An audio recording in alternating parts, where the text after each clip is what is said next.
Bonjour à tous, j'espère que vous allez bien. Bienvenue dans ce nouveau podcast sur Arsène Wenger et plus particulièrement sur son autobiographie Ma vie en rouge et blanc.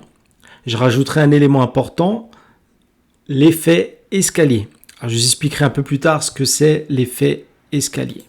Mais avant de démarrer, je voudrais vous demander de rester jusqu'à la fin car il y aura un petit message important. Je vous souhaite une excellente écoute et j'espère qu'on va passer un très bon moment. Alors, concernant l'effet escalier, je vais prendre l'exemple d'une personne que beaucoup de monde connaît, c'est Carlos Ghosn. Alors, Carlos Ghosn, c'est un homme d'affaires et il a notamment géré une très grosse entreprise, Renault, et il a effectué ce qu'on appelle la fusion entre Renault et Nissan. Et lorsqu'on lui a demandé, lui a demandé pourquoi ce choix stratégique, il a dit toute ma vie, toutes les expériences que j'ai eues, toute l'expérience de ma vie m'a amené à prendre cette décision. C'est ce que j'appelle l'effet escalier. Chaque fois, chaque marche, chaque étape dans sa vie l'a fait monter comme un escalier, comme une marche jusqu'à arriver à un moment bien précis où cette décision coulait de source. On reviendra sur cet effet escalier avec Arsène Wenger. Donc Arsène Wenger, tout le monde le connaît, c'est un Alsacien qui est né le 22 octobre 1949 à Dutlenheim, un petit village situé à une vingtaine de kilomètres de Strasbourg en Alsace. Tout commence là, dans le bistrot familial. C'est un lieu de vie et de parole où on parle de tout, mais surtout de football. Très jeune, Arsène, et là je fais une toute petite parenthèse. Arsène, on sait beaucoup de gens le connaissent parce qu'il a été l'entraîneur d'Arsenal. Et c'est marrant comme le prénom Arsène et Arsenal, il y a un lien. Donc Arsène développe une obsession rare, non seulement jouer, mais c'est surtout comprendre le jeu, l'analyser, le décortiquer, le disséquer. C'est une quête intellectuelle autant que sportive. Il insiste souvent sur l'influence de son père, qui était entraîneur d'une équipe amateur locale et qui lui a transmis deux piliers fondamentaux, la passion du football et une discipline rigoureuse. Et ça, c'est très important. On y reviendra, c'est grâce à cette passion et surtout à la discipline. Né après la guerre de 1945, Arsène fait partie de cette génération marquée en profondeur. Une époque rude où, à 14 ans, on offrait une montre et une cigarette à un garçon pour lui signifier qu'il devenait un homme. En parallèle du football, Arsène travaille au champ, ce qui participe à forger sa volonté, sa patience et surtout des valeurs humaines fortes. L'honnêteté, la justice, le respect de la parole donnée. Ces valeurs ne le quitteront jamais. Il est clair qu'Arsène est tombé dans le chaudron du football dès l'enfance et il n'en sortira jamais. Dans les années 60, Arsène et son frère jouent à Dutlenheim, arborant un maillot rouge et blanc. Un clin d'œil peut-être au club qui marquera sa vie des années plus tard. Sur le terrain, le jeune Wenger joue chaque match comme si sa vie en dépendait. Il ne lâche rien, il se bat dans les duels et déteste perdre. À l'époque, les installations sont sommaires, les terrains sont souvent en mauvais état, mais la passion est là, inébranlable. Et puis un jour, son équipe subit une lourde défaite, 7-1 contre l'AS Mutzig. L'entraîneur de cette équipe n'est autre que Max Hild, une figure marquante qui influencera profondément la future carrière d'Arsène. Là, on remarque une première marche, si je puis dire, un petit peu de cet effet escalier. Donc là, on va voir en fait que suite à cette défaite, ou malgré cette défaite, il va se passer quelque chose. Max Hild est un bon entraîneur. Il a d'ailleurs joué au Racing Club de Strasbourg en première division. Après le match contre Dutlenheim, il dira avoir vu un excellent joueur dans l'équipe d'en face. Arsène est recruté et débarque dans un club avec une autre dimension. Donc Arsène a dû transformer ses doutes en force. Max va apprendre à Arsène à jouer au football. Il va le faire progresser. Indirectement, lui donnera le goût de devenir entraîneur. Le rythme est élevé, 3 entraînements par semaine. Il fallait être rigoureux. C'est dur, très dur. Mais Arsène ne lâche rien. Max a confiance en lui et le fait jouer malgré les difficultés. Arsène en tire une grande leçon. Toujours laisser 6 mois à un nouveau joueur pour s'adapter. Il faut laisser du temps. Malheureusement, aujourd'hui, les joueurs sont mieux préparés, mais on ne leur laisse beaucoup moins de temps. L'année suivante, il est recruté pour 2 ans au FC Mulhouse. Il portera d'ailleurs une nouvelle casquette. En effet, le club rencontre des difficultés financières. Arsène est désigné par les autres joueurs pour aller négocier avec la direction. 50% du salaire tous les mois et les autres 50% si le club se maintient en fin de saison. Max Hill le contacte en fin de saison pour le suivre à l'AS Vauban. Il ne recevra jamais les 50% restants, malgré le maintien, et il apprendra plus tard que des joueurs étaient allés négocier la totalité de leur salaire dans son dos. Il comprend que souvent, il allait rencontrer des trahisons, des mensonges et surtout des coups bas. Après plusieurs saisons à l'AS Vauban, Arsène prend la direction du Racing Club de Strasbourg, son club de cœur quand il était petit. Il va tout donner. Malgré les 29 ans, il se donne à fond sur le terrain et en dehors. Joueur, responsable de formation ou encore leader de l'équipe Espoir. Là, on peut voir encore effet escalier. De joueur, il commence à rentrer dans la structure de direction du club. Au centre de formation, Arsène fait énormément de choses. Du massage des joueurs à l'organisation des entraînements, des déplacements et les rencontres avec les parents. Le Racing fut comme un laboratoire. Il fera une chose inédite dans le milieu, c'est faire intervenir un psychiatre pour discuter toutes les semaines avec les joueurs et travailler sur le mental. Arsène arrête ses fonctions de joueur à 30 ans, c'est dur, mais il comprend qu'il faut laisser la place. Au Racing, Arsène aurait pu rester longtemps, très longtemps. Mais au fond de lui, il n'en avait pas envie. Il avait envie d'autre chose, d'un challenge. Cela tombe bien. Une ancienne connaissance, Jean-Marc Guillou, le contacte pour devenir son adjoint et entraîneur du centre de formation de l'AS Cannes, d'où sortira un certain, qui n'est pas très connu, Zinedine Zidane. Encore un effet escalier. Il passe de dirigeant, entre guillemets, ou dans l'équipe dirigeante du Racing Club de Strasbourg, et là, il devient maintenant l'adjoint du centre de formation de l'AS Cannes. Et tout doucement, toutes ces étapes, ça fait cet effet escalier qui le conduira à le grand club d'Arsenal. Arsène négociera son premier transfert avec un joueur qui a beaucoup de talent, Lamine Ndiaye, qui deviendra beaucoup plus tard l'entraîneur de l'équipe nationale du Sénégal. À Cannes, Arsène travaille 24 heures sur 24 au club. Il se donne à fond et le soir, chez lui, il regarde des matchs de football en VHS. Entre parenthèses, VHS, ce sont les anciennes cassettes vidéo qu'on regardait dans des magnétoscopes. Il vit comme un asset. Cela le suivra tout au long de sa carrière. Arsène vit foot à chaque instant. Arsène a une relation très importante avec le joueur. À cette époque, les joueurs passaient beaucoup de temps au club, en dehors des entraînements et des matchs. On mangeait ensemble, on faisait la fête ensemble, on prenait le petit-déj. Il y avait une vraie vie dans les clubs. Cannes, c'est aussi les premières erreurs. Les préparations d'avant-saison trop intenses. L'organisation de l'équipe. Mais c'est en forgeant qu'on devient un forgeron.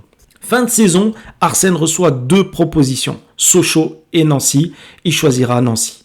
En 1981, cela fait 2 ans que Michel Platini est parti de Nancy pour l'AS Saint-Étienne. À Nancy, Arsène est entraîneur adjoint jusqu'en 1984. Il s'agissait de son premier poste officiel d'entraîneur professionnel. Alors malgré des débuts prometteurs, il a connu des difficultés financières et sportives avec le club qui finit relégué en 1987. Ce fut très formateur pour Arsène. Il a fallu apprendre à vivre petitement et savoir équilibrer un budget. C'est à Nancy qu'il insiste sur l'entraînement invisible. Garder tous les effets du travail fourni tout au long de l'année, avec la diététique, les massages, la sieste et surtout éviter les excès. Arsène exige de ses joueurs 2 éléments importants. Le respect du jeu et surtout le souci du collectif. Pour Arsène, le budget est très important. C'est à Nancy qu'il prit sa voiture jusqu'à Munich pour négocier des ballons à un prix raisonnable. Il faut faire attention à tout. Tous les jardiniers qui ont croisé la route d'Arsène doivent s'en rappeler. Une bonne pelouse est primordiale, que ce soit en entraînement ou en match. La défaite est terrible, mais inévitable parfois. La défaite fait mal, très mal pour l'entraîneur qu'il est. Face à la défaite, il assurera toujours ses responsabilités. Petite anecdote, après une défaite, il restera enfermé chez lui, seul un soir de Noël, alors qu'il est attendu chez ses parents. À Nancy, il faudra qu'il assume ses choix de faire jouer des joueurs. Les jours de match, il devra apprendre à remotiver un joueur déçu d'une mauvaise prestation ou du fait qu'il n'aura pas joué le week-end dernier. Le remotiver pour qu'il puisse s'entraîner à nouveau lundi. Fin de saison, malgré l'abnégation, des joueurs nancéens relégués en 2e division. Et là, on voit encore un effet escalier. Du Racing Club de Strasbourg, il va à Cannes. De Cannes, il va à Nancy. Et là, il va à Monaco. Et là, il monte étape par étape à des clubs de plus en plus prestigieux. En entraînant un club comme Nancy, aux moyens très limités, Monaco va lui offrir de nouvelles possibilités. Monaco, c'est le club de première division. Un club avec plus de moyens et une nouvelle dimension. Arrivé à 37 ans, Arsène est plein d'humilité, mais avec des idées et un projet bien précis pour Monaco. Arsène se donne à fond, et autant il fait évoluer les joueurs vers le haut, mais lui également il apprend. Il développe un gros point d'une importance capitale chez les managers, et malheureusement beaucoup le mettent de côté, c'est la communication. Ainsi Arsène énonce des principes de communication. Par exemple, en moyenne, 2/3 des gens feraient beaucoup mieux si leur mérite était mieux reconnu. Moins de 30% appliquent les choses à la règle, par manque de respect ou un grand manque de clarté des choses demandées. Pour un point négatif, il faut énoncer 3 points positifs pour faire progresser les gens. Face à une défaite, il faut persister, tenir bon, croire en ses convictions et surtout ne pas accuser ses joueurs. Ne pas surévaluer les qualités de l'adversaire, sinon on installe la peur dans son équipe. Et à Monaco, une chose est sûre, son équipe n'avait peur de personne. Première année à Monaco et premier titre de champion pour Arsène. Enfin des fruits après de longues années de travail. Deuxième année, Arsène a besoin d'un attaquant. Et on lui parle d'un jeune joueur de 23 ans au Cameroun qui s'appelle Georges Weah. Georges Weah arrivera en 88 et en 95, il deviendra Ballon d'Or. On dira que c'est un des transferts les plus réussis d'Arsène. De 87 à 94, Arsène aura su marquer son temps dans le club. Mais une chose lui restera en travers la gorge pendant très longtemps, car malgré un bon parcours européen, finaliste de la Coupe des Coupes en 92, Wenger se heurte à la domination politique et sportive de l'OM de Bernard Tapie, qui l'accuse ouvertement de pratiques douteuses. Cette rivalité et les tensions qui en découlent le marquent profondément. Bernard Tapie, c'est également l'affaire OMVA. Au final, il est comme champion de France en 87-88, finalise la Coupe de France en 89 et en 91, finalise la Coupe des Coupes en 92 qu'il a perdu contre le Werder de Brême et Monaco reste régulièrement dans le haut du tableau, mais malheureusement ne regagne pas de titre. À partir de 92, Monaco est moins performant malgré un effectif solide. En 94, après une série de mauvais résultats, Wenger est limogé. Il quitte le club avec une très bonne réputation malgré la déception des dernières saisons. Il aura su faire émerger des très grands joueurs qui marqueront leur histoire. Emmanuel Petit, Youri Djorkaeff, Lilian Thuram et un certain Thierry Henry. En 95, départ de Monaco, direction Nagoya, au Japon. C'est Milan Kalasan, ancien joueur, qui mettra en contact Arsène avec son nouveau club. Le Japon, ou la Japan League, a été créé en 93 et a attiré beaucoup d'entraîneurs et de joueurs étrangers. Particularité de cette ligue, il n'y a qu'une seule division, donc aucun risque de rétrogradation. Arsène arrivera à Nagoya avec Alexandre Torres, le fils de Carlos Alberto, le capitaine mythique de la très grande équipe du Brésil de 70. Dans ses valises, il y aura aussi Gérald Passy, qui deviendra entraîneur de l'équipe de Marseille, et Franck Durix. C'est également à Nagoya qu'arrive son entraîneur adjoint, Boro Primovac, qui le suivra jusqu'à Arsenal. Ils travailleront ensemble jusqu'en 2018.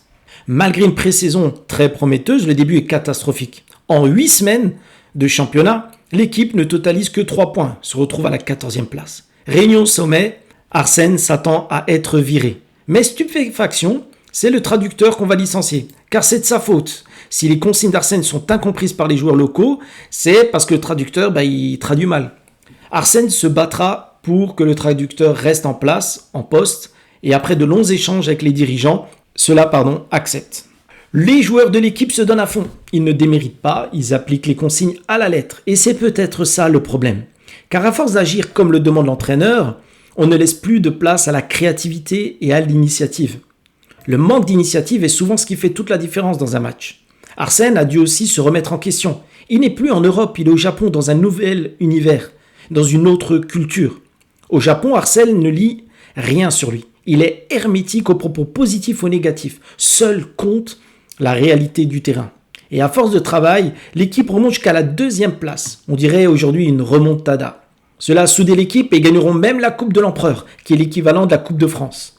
L'année suivante, ils gagneront la Super Coupe du Japon et ils finiront 2e du championnat. Bilan plus que positif pour Arsène, avec de l'expérience acquise et énormément d'émotions. Alors une petite anecdote, c'est avant d'arriver à Strasbourg, Arsène était parti en Angleterre faire un séjour linguistique. Il faut savoir qu'Arsène aime apprendre, beaucoup apprendre. Il s'intéresse énormément aux sciences, au management de par son métier, mais aux finances également. C'est pendant ce séjour qu'il perfectionnera son anglais. Autre anecdote, Arsène fume et c'est grâce à une cigarette qu'il deviendra l'entraîneur d'Arsenal. C'est étonnant, hein. Alors qu'il est à Monaco, pendant la trêve hivernale, Arsène se rend en Angleterre voir le match d'Arsenal contre Norwich. À la mi-temps, Arsène sort fumer une cigarette et la femme de David Dane lui offre du feu. Ils discutent, son anglais est presque parfait et elle le présente à son mari, David Dane, à qui appartient le club d'Arsenal. Ils parleront football très tard et ils resteront en contact très souvent. Alors là, c'est un peu une leçon de vie, hein. C'est être là au bon moment. La vie parfois se joue de nous et très souvent nous offre des opportunités. Mais quand l'opportunité vient, sommes-nous prêts à la saisir? Alors la question c'est, si Arsène n'avait pas fumé, est-ce qu'il aurait rencontré la femme de David Dane? Point d'interrogation.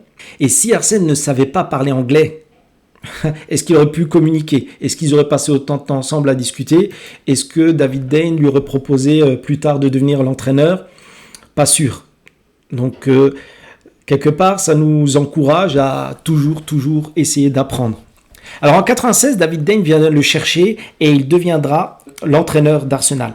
Il ramènera aussi Patrick Vieira. Après le Japon, retour en Europe, en Angleterre, là où le football a commencé.